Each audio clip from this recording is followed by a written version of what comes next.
वेदनांचे अलगुज नवा छंद नवा ध्यास शोधी नवे आकाश राखेतून मीच नवा घेतला आकार उजळून जाई पुन्हा अवघाची हा संसार अवघाची हा संसार। फोन करून उगाच डिस्टर्ब केलं तुला। झोप तू। काही प्रॉब्लेम झालाय का? झालाय। मी तुला सोडायला तुझ्या सोबत येऊ शकत नाही। ते बेड्याची काहीतरी सोय लावा। कशी दिसतेय मी? तुम्ही सावरी बरोबर आलात हे बरं केलं। मॅडम सध्या तिथे इन्स्पेक्टर नेहा मोहिते आहेत आणि ही वेड्याची केस त्यांच्याच अंडर आहे। नेहा? मॅडम हा घ्या नंबर। कुणाचा नंबर आहे हा? येरवड्याच्या मेंटल हॉस्पिटलमधल्या एका डॉक्टरचा नंबर आहे। त्या हॉस्पिटलमध्ये माझ्या चुलत भावाचा मुलगा काम करतोय वार्ड बॉय म्हणून। लय मोठे डॉक्टर आहे ते बघा। त्यांच्याशी बोलून घ्या एकदा आणि आपल्या येड्याला तिथं ॲडमिट करून घ्या म्हणून। ठीक आहे मी लगेच फोन करते।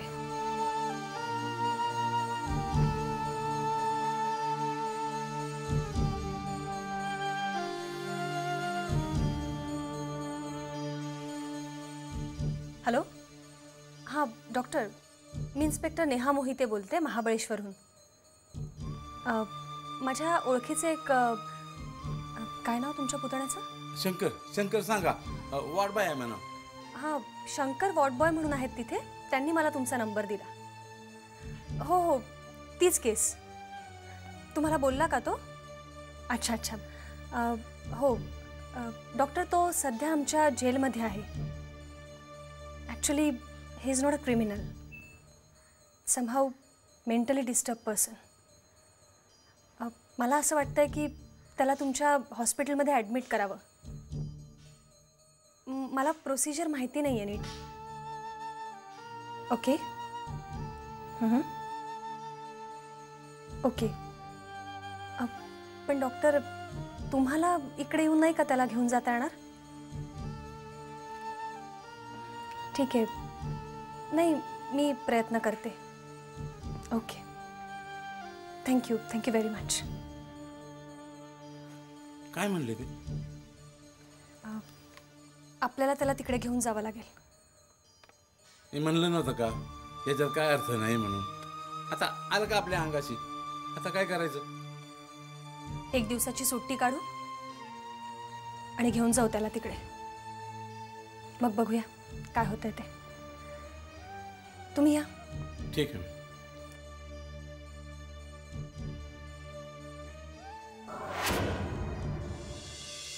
May I come in, sir? Come in. Sir pasta आलाय तुमच्यासाठी।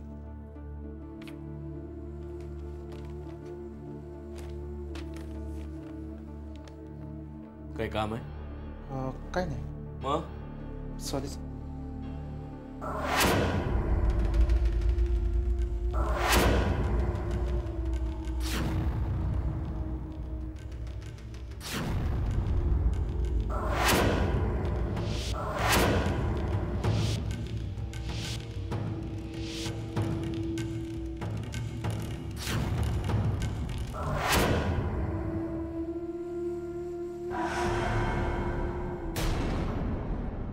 अरे बाबा तू का मला सारखा सारखा अडवतोयस? तुला किती वेळा सांगितलं तू माझ्याशी बोलत जाऊ नकोस म्हणून? इतके घाबरता व्हायचं नरूला? तुमचं काही लफडं बिफडं आहे का त्याच्याशी? हे बघ लफडं माझं नाही लफडं तुझं झालंय। तुला सगळं माहित आहे तरी सुद्धा तू वेड पांघरून आहे ना पेडगावला निघालायस। असं म्हणता? चला मामा मग आता स्ट्रेट एकदम पॉइंट टू पॉइंट येऊया। तुम्ही कोण लागता मोगराचे? अरे मी मामा आहे तिचा, ती भाची आहे माझी। खरी की खोटी? म्हणजे काय म्हणायचंय तुला? आता येड तुम्ही पांघरताय मामा। हा बरं मला सांगा हे नाटक करण्याचे नरूनं किती पैसे दिले तुम्हाला? हे बघ तुझा काहीतरी गैरसमज होतोय। मी तिचा सख्खा मामा आहे आणि ती माझी सख्खी भाची आहे। मामा काऊन फोक्या मारून राहिले हो तुम्ही? ती तुमची भाची बिची काय नाही, ती आमच्या मोहिते गुरुजींची मुलगी अंतराय नाही, तुम्हाला बी माहिती आहे. हे बघ, तू काय म्हणतोस ना ते मला काही माहीत नाही. मला फक्त इतकंच माहीत आहे की मी तिचा मामा आहे आणि ती माझी सख्खी भाची आहे. आणि तुझे ते मोहिते गुरुजी आहेत ना, त्यांचा तिच्याशी काही संबंध नाही. कशावरून? अरे कशावरून म्हणजे काय, मी सांगतोय ना. तू आणि तुझ्या त्या गुरुजींनी इतके प्रयत्न केलेत, पण त्याचा काय फायदा झाला? अरे ती स्वतःहून मानत नाहीये, मग तुम्ही का मागे लागलात? कारण आम्हाला माहिती आहे किती अंतराचं आहे. त्या नरून तुझ्या मदतीने हे नाटक केलेलं आहे समज. नाटक आम्ही नाही, नाटक तुम्ही चालवलंय. पहिल्यांदा पोलीस पाठवलेत, मग तिला आष्टीला बोलवलं, आणि आता तर चक्क दागिने दिलेत. दागिने?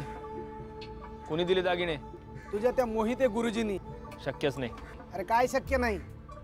त्या दिवशी ते स्वतः आले होते दागिने घेऊन, आणि मोगराला तिच्या आईचे म्हणजे त्याच्या बायकोचे दागिने म्हणून ते दागिने दिले.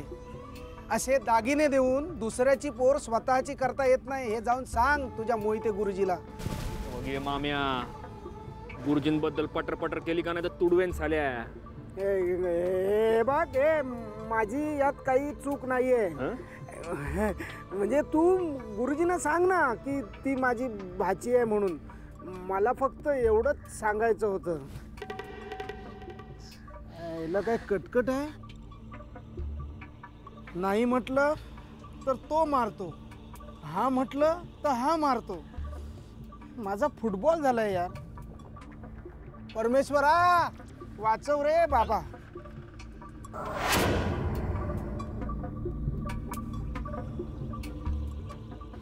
गुरुजींनी दागिने दिले मोगराला, न मला नाही सांगितलं. काऊन?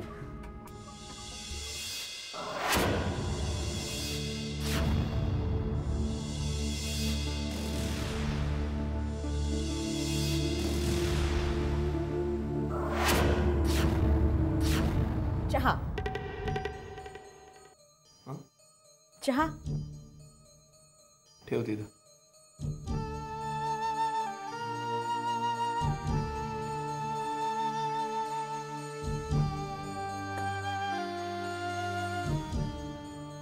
काय झालंय?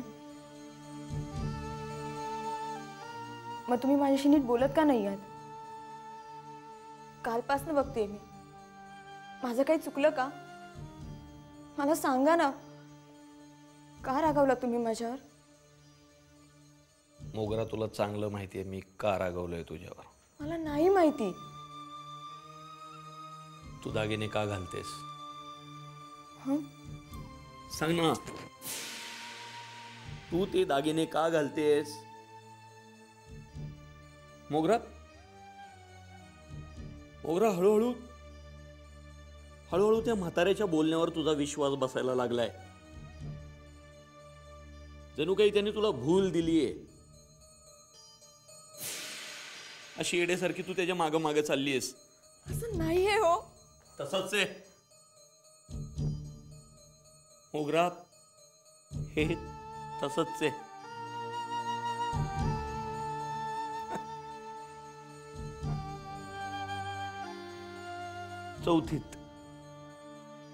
चौथीत असताना मी एक गोष्ट वाचली होती. एका बासरीवाल्या बाबाची. रोज संध्याकाळच्या वेळेला तो बासरीवाला बाबा बासरी वाजवत गावात यायचा, आणि गावातली सगळी पोरटोर वेड्यासारखी त्याच्या मागं मागं जात राहायची. आपलं घरदार सोडून, आपल्या आईबाबांना सोडून त्या परक्या बासरीवाल्याच्या मागं जात राहायची.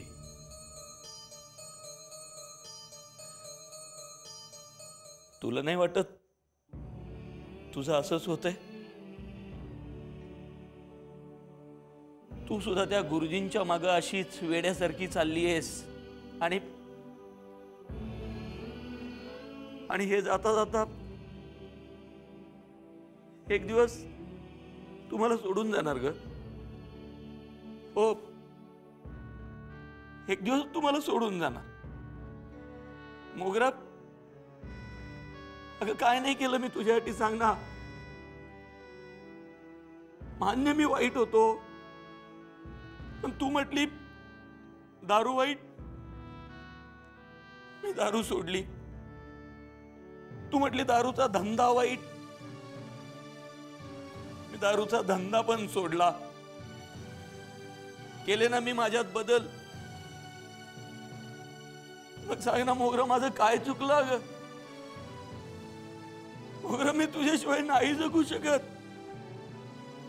तू माझी आहेस, तू फक्त माझी आहेस. मोगरा, मी तुझ्याशिवाय नाही जगू शकत, नाही जगू शकत मी. मी असं नका बोलू. मी तुम्हाला सोडून कुठेही जाणार नाही, कधीच नाही. तुम्हाला नाही आवडत मी दागिने घातलेले, मी आयुष्यात कधी घालणार नाही, तुमची शपथ. तुम्ही म्हणाल तसं वागेन मी. नाही जाणार तुम्हाला सोडून.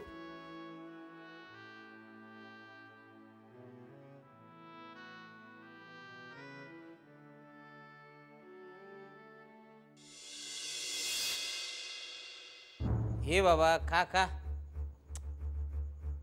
अरे बाबा, पुढ्यात अन्न आलंय, असं रागवायचं नाही. खा खा.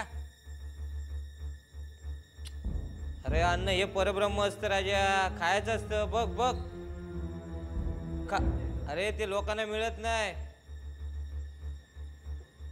अरे राजा खा बोललो ना. काय अरे खा बोललो ना. अरे काय करत बसलायस? खा. काय झालं? हो मॅडम, तू जेवत नाही. ठीक आहे, तुम्ही जा.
हवालदार, दार लावून.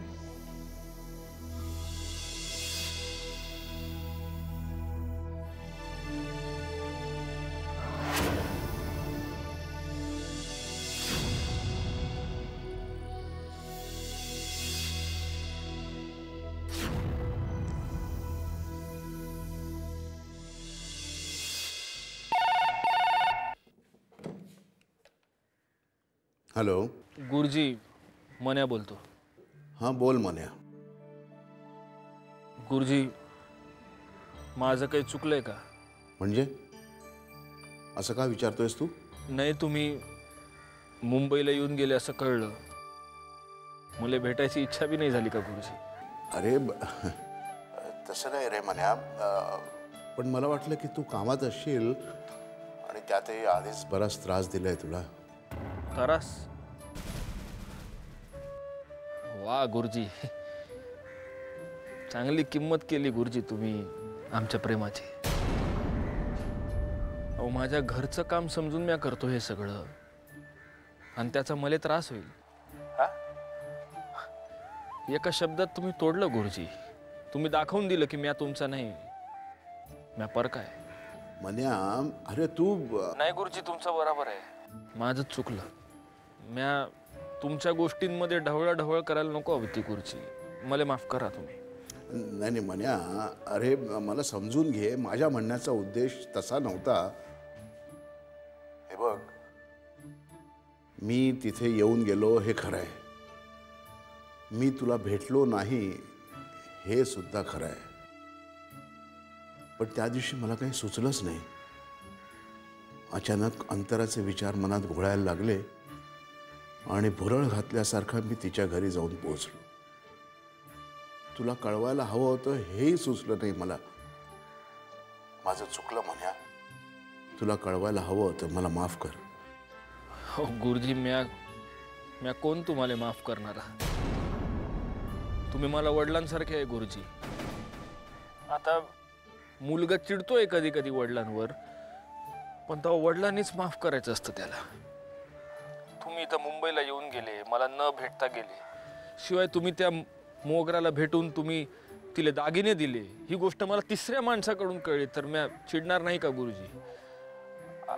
नाही, पण माझं चुकलं. तुम्ही मला माफ करा.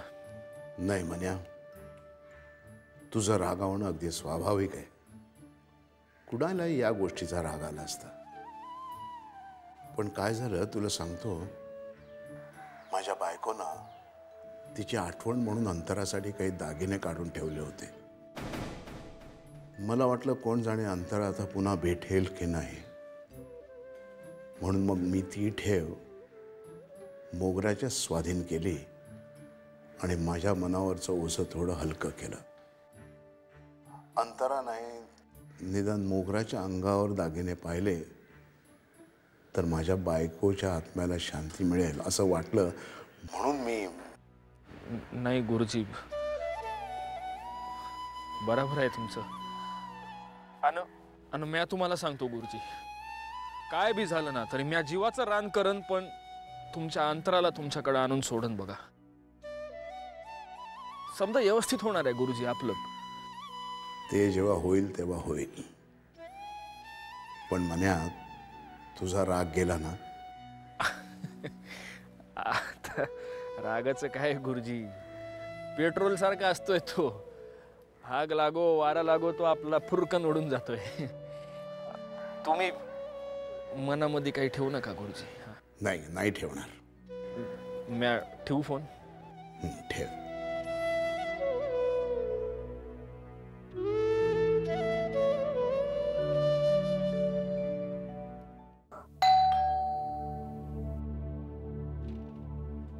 Yes courier.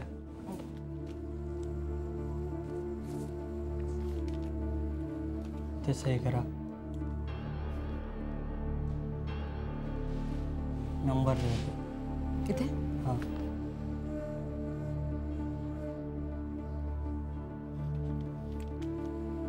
Thank you. Thank you.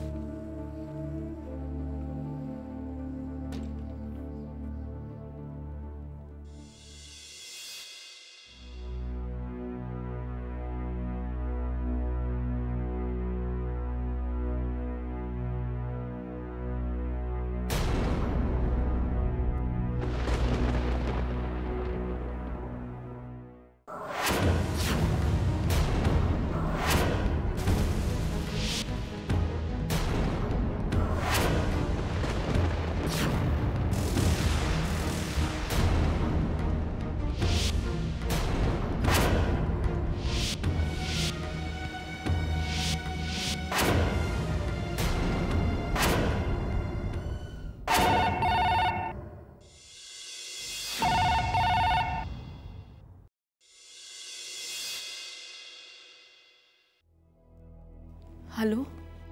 Harshvardhan. हां बोला.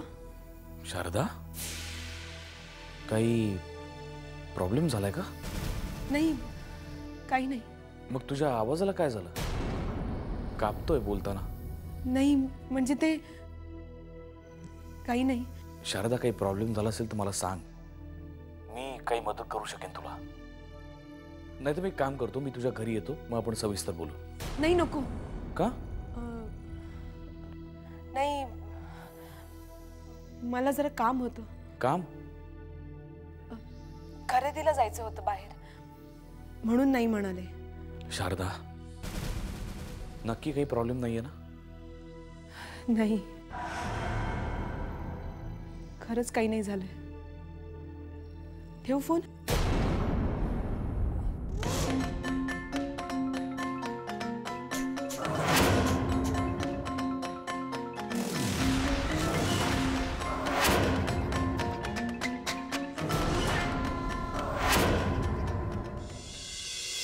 त्याला कुठे आणि कधी नेणार आहेत याविषयी माहिती मिळाली? मिळाले मॅडम, पण ते आमचं जरा हां आता सगळं सांगतो बघा मॅडम. हो, नेहा मोहिते स्वतः त्यांना पुण्याला घेऊन जाणार आहेत आणि सोबत हवालदार पण असणार आहे. आणि त्या गाडीचा नंबर असेल MH 9223. समजलं? आणि काय तुम्ही काय काळजी करू नका, ह्याच्यापुढं काय सांगायचं असेल तर मी तुम्हाला बिनधास्त सांगत जाईल.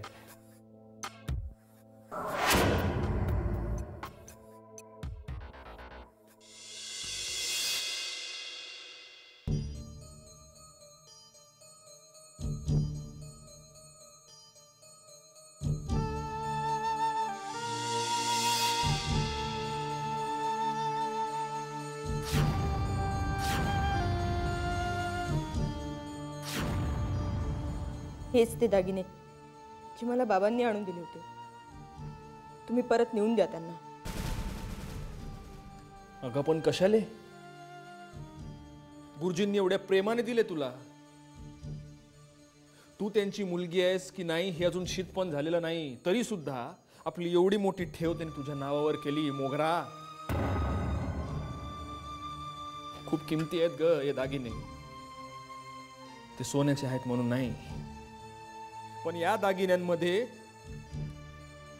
दागिन्यांमध्ये एका बापाचं आपल्या लेकीविषयी असलेलं प्रेम दडलेलं आहे. म्हणून त्या प्रेमाची कदर कर मोगरा. ठेव हे दागिने तुझ्याचकडं. हे दागिने घरात ठेवणं म्हणजे माझ्या सुखी संसारावर जळता निखारा ठेवण्यासारखं आहे. तुला माहिती नाही मन्या भाऊ, परवा मी ते सगळे दागिने घालून बसली होती आणि त्यानंतर यांनी बोलणंच बंद केलंय माझ्याशी. त्यांना असं वाटतंय की बाबा हे दागिने देऊन मला भुरळ घालण्याचा प्रयत्न करत आहेत. हे बघ, ही बाबांची मुलगी आहे की नाही हे मला माहिती नाही, पण मी माझ्या नवऱ्याची बायको तर आहे ना. एका न उलगडलेल्या नात्यासाठी माझ्या सुखी संसाराचा बळी कसा देऊ? तुम्ही घेऊन जाय. नाही, मी हे घेऊन जाणार नाही.